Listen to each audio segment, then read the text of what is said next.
السلام علیکم every one. میں نے کچھ دن پہلے کراچی سے شارجہ ٹریول کیا تھا ایئر عربیہ سے، اور میں چاہ رہی تھی کہ میں اپنا ایکسپیرینس شیئر کروں تاکہ باقی لوگ بھی جو اسپیشلی فیملیز کے ساتھ ٹریول کر رہے ہیں ان کو تھوڑی سی گائیڈنس مل جائے، شاید کوئی سوال ہوں جو میرے اس میسج کے ذریعے میں لوگوں کے آنسر کر سکوں۔ تو میری فلائٹ تھی جی 15 اگست کو کراچی سے شارجہ کی۔ میرا ویزا القوین کا ہے، اور دیٹس وائی میں ایمریٹس نہیں لے سکی، کیونکہ ایمریٹس اور فلائی دبئی آج کل صرف دبئی کے ریسیڈنس ویزا ہولڈرز کو الاؤ کر رہے ہیں، جس کی وجہ سے مجھے ایئر عربیہ لینا پڑا۔ Any way the whole journey was very smooth, مجھے کوئی بھی ٹربل نہیں ہوئی۔ سب سے پہلے آپ سب کو پتہ ہے 48 آور کا PCR ٹیسٹ کرانا ہوتا ہے، وہ میں نے چغتائی لیب سے کرایا تھا۔ اس کے بعد ایئرپورٹ پہ کراچی ایئرپورٹ پہ تقریباً 5 گھنٹے پہلے، یعنی میری 5:15 بجے کی فلائٹ تھی، تو میں 12 بجے پہنچ گئی تھی، 12 ہو رہے تھے، اور وہاں پہ مجھے کوئی بھی پرابلم نہیں آئی۔ وہ پہلا یا دوسرا دن تھا لیب کو اسٹیبلش ہوئے، تو کوئی بھی ایشو نہیں تھا۔ وہاں پہ انہوں نے ٹوکن دیا فیملیز کو، اور لیڈیز کو انہوں نے الگ سے ٹوکن دیا، باقی مردوں کی لائن الگ تھی۔ تو مجھے جلدی باری آ گئی، کیونکہ میرے ساتھ میرا بچہ تھا اور ہم دونوں اکیلے تھے، تو اس لیے ہمیں انہوں نے لیڈیز کی لائن میں جلدی فارغ کر دیا۔ اندر جا کے انہوں نے that was also a very quick process, ایک فارم بھرنے کو دیا۔ وہ فارم جیسے ہی میں نے ان کو دیا واپس، تو انہوں نے سیمپل کلیکٹ کر کے اور اسی وقت جو ہے پیمنٹ لے کے میرا خیال ہے کوئی ٹوٹل 10 منٹ کا اندر پروسیس ہوگا، بالکل رش نہیں تھا۔ اور وہ سب کر کے انہوں نے کہا کہ 1.5 گھنٹے میں آپ واپس آئیے گا اور ہم آپ کو رزلٹس دیں گے۔ تو وہ 1.5 گھنٹہ آپ کو کوئی قید نہیں ہوتی، آپ ایئرپورٹ سے باہر چلے جائیں یا آپ میک ڈونلڈس پہ چلے جائیں باہر، کوئی آپ کو وہیں پہ بیٹھنے کی ضرورت نہیں ہوتی۔ 1.5 گھنٹہ ایگزیکٹلی، یعنی کہ 2 جب بجے تو ہم واپس آئے ادھر، اور وہ پورے 2 بجے باہر نکل کے انہوں نے سب کے نام اور نمبرز، جو ٹوکن نمبرز تھے، وہ کال آؤٹ کرنے شروع کیے۔ یہ چیز یاد رکھیے گا کہ وہ ٹوکن جو چھوٹا سا ملتا ہے وہ ضروری ہوتا ہے، اس کو جب آپ نے رپورٹ لینی ہے اس وقت دکھانا ہوتا ہے، تو آپ نے وہ ٹوکن کہیں نہیں پھینکنا، اس کو اپنے احتیاط سے رکھنا ہے۔ اکارڈنگ ٹو دا نمبرز وہ سب کو دیتے چلے گئے۔ پہلے انہوں نے سب چغتائی والوں کو دیے رزلٹس ان کے، اس کے بعد انہوں نے سارے عیسیٰ لیب والوں کے دیے۔ دونوں میں کوئی فرق نہیں ہے، ریٹ میں بھی کوئی فرق نہیں ہے، 7,900 ریٹ ہے، اور اٹس جسٹ ٹو جس کو جہاں پہ موقع لگے وہ وہاں چلا جائے، کوئی ایک سے بہتر نہیں ہے دوسرا۔ تو اس کے بعد میں پھر ہم لوگ اسٹریٹ اپنے چیک ان کاؤنٹرز پہ اوپر گئے۔ وہاں پہ بالکل رش نہیں تھا۔ ہم اپنی 48 آور والا PCR دکھایا چیک ان کاؤنٹر پہ۔ انہوں نے مجھ سے، اب یہ ایئر عربیہ ہر ایک سے الگ الگ چیزیں مانگتے ہیں، مجھ سے انہوں نے پاسپورٹ کی کاپی اور ویزا کی کاپی مانگی، جو کہ میرے پاس نہیں تھی۔ تو پھر انہوں نے مجھے کہا کہ آپ واپس جا کے پیچھے، مطلب وہیں پیچھے سامنے فوٹو کاپی والا موجود تھا، تو وہاں پہ انہوں نے مجھے بھیجا کہ آپ فوٹو کاپی کروائیے اور لے کر آئیے۔ تو وہ میں نے کروائی، ساتھ میں نے جو نیا والا جو ریپڈ ٹیسٹ ہوا تھا PCR کا، اس کی بھی 2-3 کاپیز کروا لی، کیونکہ وہ ایک ہی کاپی دیتے ہیں، اور ہمیں ایک کراچی ایئرپورٹ پہ دینی ہوتی ہے اور آگے شارجہ پہ بھی دینی ہوتی ہے۔ تو میں نے یہ کروا لی سب کاپیز۔ اس کے علاوہ انہوں نے گرین ٹک جو ہے، جو ہمارا ICA کا GDFRA کا آتا ہے، GDRFA کا جو آتا ہے، وہ پتہ نہیں اس کا گرین ٹک آتا ہے کہ نہیں، میرا ICA کا تھا، کیونکہ میرا ویزا ICA میں آتا ہے، تو میرے پاس وہ گرین ٹک تھا، وہ انہوں نے دیکھا۔ بار کوڈ، جو QR کوڈ آتا ہے، وہ انہوں نے نہیں پوچھا مجھ سے، لیکن وہ میرے پاس موجود تھا۔ تو یہ سب چیزیں انہوں نے مجھ سے لیں۔ دونوں PCR ٹیسٹ کی کاپیز رکھی انہوں نے۔ اس کے بعد انہوں نے بھیج دیا، ساری چیزیں ہو گئیں۔ We were free to go to the lounges اور ٹو دا ڈپارچر گیٹ۔ اس کے بعد کوئی اور ایشو نہیں آیا. شارجہ پہنچ کے انہوں نے سب سے پہلے پوری فلائٹ کے جو لوگ تھے وہ جب جیسے ہی ایئرپورٹ کی بلڈنگ میں ٹرمینل میں داخل ہوئے تو انہوں نے سب کو ایک جگہ بٹھا دیا. انہوں نے کہا کہ ابھی ایک انڈیا کی فلائٹ آئی ہوئی ہے، اس لیے ہم آپ کو ابھی جو آن ارائیول جو PCR ہوتا ہے وہاں کے ایریا میں رش لگ جائے گا تو ہم نہیں بھیج سکتے. تو سب کو انہوں نے وہاں بٹھا دیا.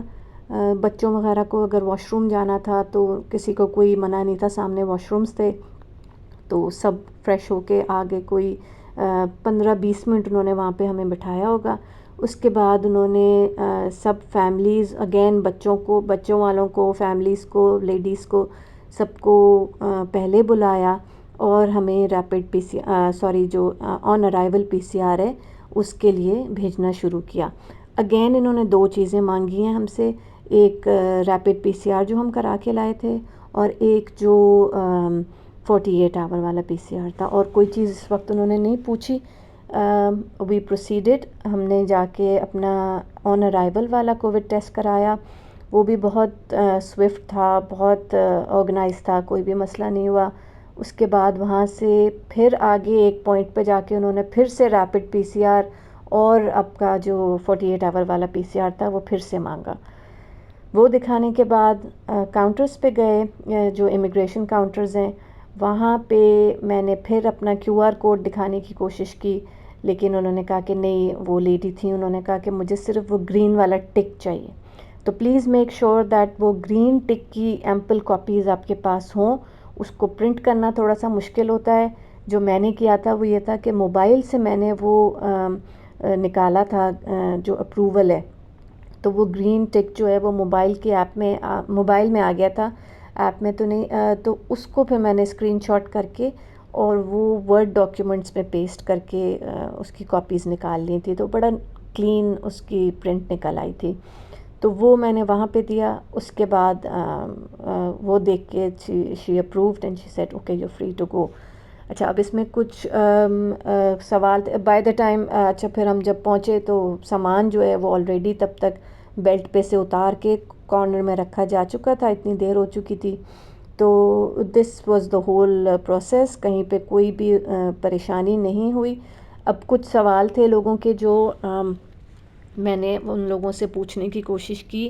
میرے اپنے بھی 180 ڈیز سے زیادہ ہو چکے تھے، لیکن مجھے کسی نے کوئی نہیں روکا.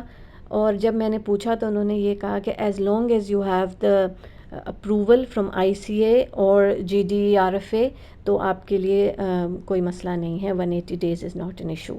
سیکنڈلی، یہ PCR کی ریکوائرمنٹ کتنے بڑے بچوں کے لیے ہوتی ہے؟ یہ 12 سال اور اس سے اوپر ایج کے بچوں کے لیے ہوتی ہے. سارے PCR جتنے بھی ہوں گے وہ پھر اگر 12 سال کا بچہ ہو چکا ہے تو 48 آور والا PCR بھی ہوگا اور ریپڈ PCR بھی ہوگا. اس سے چھوٹا بچہ ہے تو اس کے کوئی نہ ریپڈ PCR کی ریکوائرمنٹ ہوگی نہ نارمل 48 آور والے PCR کی ریکوائرمنٹ ہوگی. ویکسینیشن میری UAE کی تھی. وہاں پہ میں نے ان لوگوں سے پوچھا تو انہوں نے کہا کہ دبئی میں اگر آپ دبئی کا ویزا ہے، آپ دبئی میں لینڈ کر رہے ہیں تو کوئی بھی ویکسینیشن کی ریکوائرمنٹ نہیں ہے، نہ پاکستان کی، نہ UAE کی، اور نہ کوئی اور، مطلب یہ وہ دیکھ ہی نہیں رہے ہیں. لیکن اگر آپ شارجہ میں لینڈ کر رہے ہیں تو وہاں پہ وہ صرف فی الحال UAE ویکسینیٹڈ لوگوں کو الاؤ کر رہے ہیں. یعنی اگر آپ ان ویکسینیٹڈ ہیں یا پاکستان کے ویکسینیٹڈ ہیں تو آپ کو وہ شارجہ میں الاؤ نہیں کریں گے. یہ آج تک جو مجھے اب تک پتہ ہے اپنی ٹریول کی وجہ سے وہ ہے، لیکن پلیز تھنگز آر چینجنگ. تو آپ ضرور کنفرم کر لیجئے. ابو دھابی نے آج ہی یہ اناؤنس کیا ہے کہ وہ لوگ اب الاؤ کریں گے ان ویکسینیٹڈ لوگوں کو یا پاکستان کی ویکسینیٹڈ لوگوں کو. تو ہر ایمریٹ نے اپنے اپنے رولز رکھے ہوئے ہیں اور وہ کانسٹنٹلی چینج ہو رہے ہیں. تو پلیز آپ لوگ ضرور چیک کر لیجئے گا. اس کے علاوہ اگر کوئی بھی سوال ہیں تو please feel free to ask me. This is all the information that I had. انشاءاللہ سب خیریت سے پہنچیں. All the best. اچھا جی، 1-2 چیزیں میں بتانا بھول گئی تھی، وہ میں ایڈ کر دوں کہ شارجہ کے ایئرپورٹ پہ کوئی بھی ایمریٹ ٹورسٹ کا ویزا منع نہیں ہے، آپ کہیں کے بھی ویزا ہولڈر ہیں. دبئی پہ صرف دبئی والے ابھی تک لینڈ کر سکتے ہیں، لیکن شارجہ از ایکسیپٹنگ آل ایمریٹس ویزاز. سو اگر آپ کا دبئی کا بھی ہے یا میری طرح القوین کا ویزا ہے تو you can always land on Sharjah. یہاں پہ کوئی ریسٹرکشن نہیں ہے ایز آف ناؤ. اچھا، دوسری بات یہ کہ کراچی ایئرپورٹ پہ اگر آپ جائیں گے تو عموماً ہم لوگ انٹرنیشنل ڈپارچرز تک اوپر گاڑی لے جاتے ہیں ڈراپ آف ہونے کے لیے، لیکن ریپڈ پی سی آر کی وجہ سے ابھی آپ اوپر نہیں گاڑی لے کے جائیں گے، آپ لوگ سیدھا نیچے جائیں گے جہاں پہ ڈومیسٹک ارائیولس ہوتا ہے. وہاں پہ انہوں نے لیب بنائی ہے جو پی سی آر ریپڈ پی سی آر کی ہے. تو آپ سامان کے ساتھ نیچے جائیں گے اور سامان آپ کے ساتھ ہی ہوگا. اور اس میں یہ ریکمینڈ کروں گی فیملیز، اگر آپ کے ساتھ جیسے اکیلے کوئی لیڈیز ٹریول کر رہی ہیں تو اپنے ہسبینڈ کو اس وقت تک روک لیجئے جب تک آپ کا یہ ٹیسٹ نہیں ہو جاتا، کیونکہ جب آپ اندر جاتے ہیں ٹیسٹ کے لیے تو سامان آپ کا ان اٹینڈڈ باہر پڑا ہوتا ہے، ٹرالی آپ کی باہر پڑی ہوتی ہے. تو اگر آپ کے ساتھ کوئی ایک فیملی ممبر ہو تو وہ سامان کو دیکھ سکتا ہے، آپ کو ٹینشن نہیں ہوگی کہ باہر سامان ان اٹینڈڈ پڑا ہوا ہے اور آپ آرام سے اندر جا سکتے ہیں. اور آپ کے ساتھ جو یہ 1.5 گھنٹہ ہے، تو اگر آپ کا کوئی فیملی ممبر ٹائم گزارنا چاہتا ہے آپ کے ساتھ تو وہ آپ کے ساتھ جیسے ہی آپ نے پی سی آر ٹیسٹ کروایا واپس آئیں گے تو مزید 1.5 گھنٹہ آپ گزار سکتے ہیں. چاہے وہ ٹریول نہ بھی کر رہے ہوں، وہ آپ کے ساتھ ٹائم اسپینڈ کر سکتے ہیں اور اس طرح آپ کا سامان بھی تھوڑا سا سیف ہو جاتا ہے. تو یہ چیز ذہن میں رکھیے گا. ٹھیک ہے، چلیے، اللہ حافظ.